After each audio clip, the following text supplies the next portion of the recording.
नमस्कार माऊली. चला ज्ञानेश्वरीच्या सहवासात आपण ज्ञानेश्वरी अध्याय 3 मधील 138 ते 145 ओव्यांच्या सहवासात जाऊया. ह्या ठिकाणी ज्ञानोबाराय आपल्याला सांगतायत की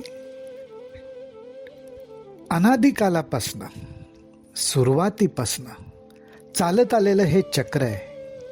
वेद श्रुती त्याच्यातून ज्ञान प्रगट झालं. स्वधर्मरूपी यज्ञ कसा करायचा, त्याच्यातून कर्म कसं करायचं हे प्रगट झालं. त्या कर्मामध्ये यज्ञाचा समावेश आहे.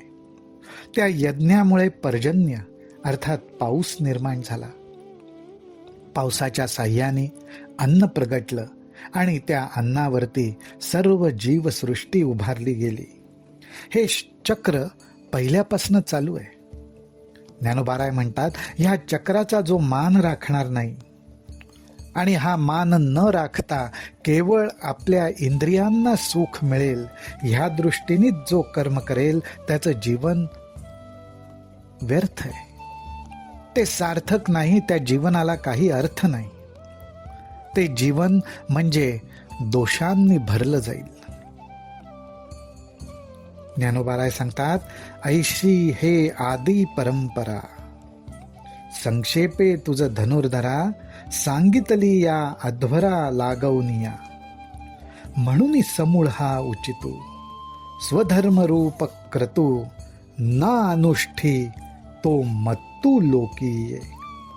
अरे अर्जुना, ही अनादी परंपरा मी तुला स्वधर्मरूप यज्ञाच्या अनुष्ठानाकरता सांगितली. आपल्याला जे योग्य, आपल्याला जे विहित आणि आचरण करून आपलं ज्याच्यात सार्थक आहे ते कर्म आपण केलं पाहिजे. परंतु या लोकात जो कोणी आपलं स्वातंत्र्य गमवून अर्थात इंद्रियांच्या अधीन होऊन इंद्रियांच्या परतंत्र होऊन उन्मत्त होईल आणि या स्वधर्मरूपी कर्माचं अनुष्ठान करणार नाही, तो पातकांची राशी जाण भार भूमीसी जो कुकर्मे इंद्रियांसी उपेगा गेला. ज्ञानोबाराय म्हणतात, अरे तो दोषांचा पर्वत आहे हे तू नक्की समज. आणि हा दोषांचा पर्वत कसा, तर ज्याचा भार भूमीला व्हायला लागतोय त्यामुळे भूमी सुद्धा त्रस्त आहे, असं वर्णन ज्ञानोबारायांनी केलंय. ह्याला दृष्टांत देताना ते म्हणतात, ते जन्म कर्म सकळ अर्जुना अति निष्फळ जैसे का अभ्रपटळ अकाळींचे. का गळा स्तन अजेचे तैसे जियाले देखे तयाचे जया अनुष्ठान स्वधर्माचे घडेची ना.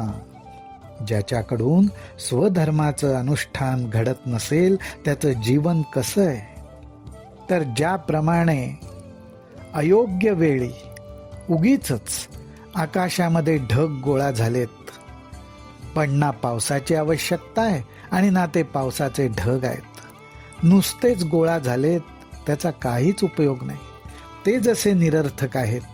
किंवा ज्याप्रमाणे शेळीच्या गळ्याला स्तन आलेलं असतं पण त्याच्यातून तिच्या पिल्लांना काही स्तनपान होऊ शकत नाही आणि ते सुद्धा जसं व्यर्थच असतं, तसं स्वधर्माचं अनुष्ठान जो करत नाही त्याचं जगणं सुद्धा निरर्थक असतं.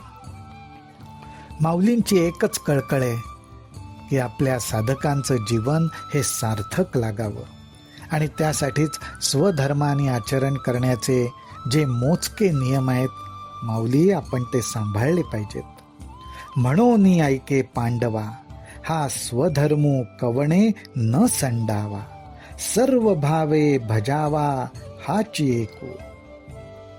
हागा शरीर जरी जाहले तरी कर्तव्य वोघे आले मग उचित का पुले वो संडावे. म्हणूनच ज्ञानोबाराय म्हणतायत की म्हणून अर्जुना, विहित कर्म तू सोडू नको. तोच स्वधर्म आहे, तोच खरा धर्म आहे आणि त्याचं तू पूर्णपणे आचरण कर. अरे, जोपर्यंत आपला आणि शरीराचा संबंध आहे तोपर्यंत कर्म करणं हे आलंच की. मग कर्म जर करायचंच आहे तर विहित कर्म का करू नये? स्वधर्माचं अनुष्ठान का करू नये हा प्रश्न ज्ञानोबाराय आपल्याला विचारतायत.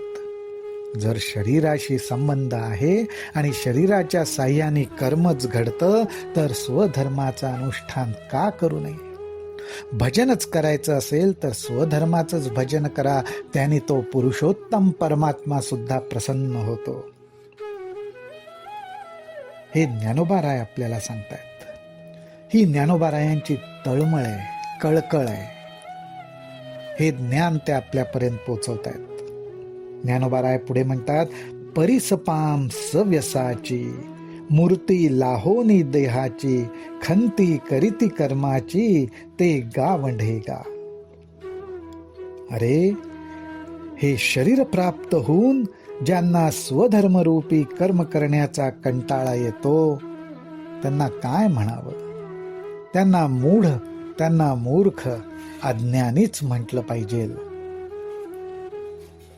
असं ज्ञानोबाराय आपलं मत प्रगट करतायत. तेव्हा माऊली हो, आपण सुद्धा ज्ञानोबारायांना हीच प्रार्थना करू की जोपर्यंत शरीर म्हणून माझा या शरीराशी संबंध आहे, हे शरीर त्याची जाणीव मला आहे, तोपर्यंत कर्म माझ्याकडनं घडणारच आहे. तर ज्ञानोबाराय आपल्या चरणी एकच प्रार्थना आहे की स्वधर्माचं यज्ञरूपी अनुष्ठान माझ्याकडनं घडू दे आणि तो परमात्मा परमेश्वर माझ्यावर कृपा करू दे. रामकृष्ण हरी, रामकृष्ण हरी, रामकृष्ण हरी.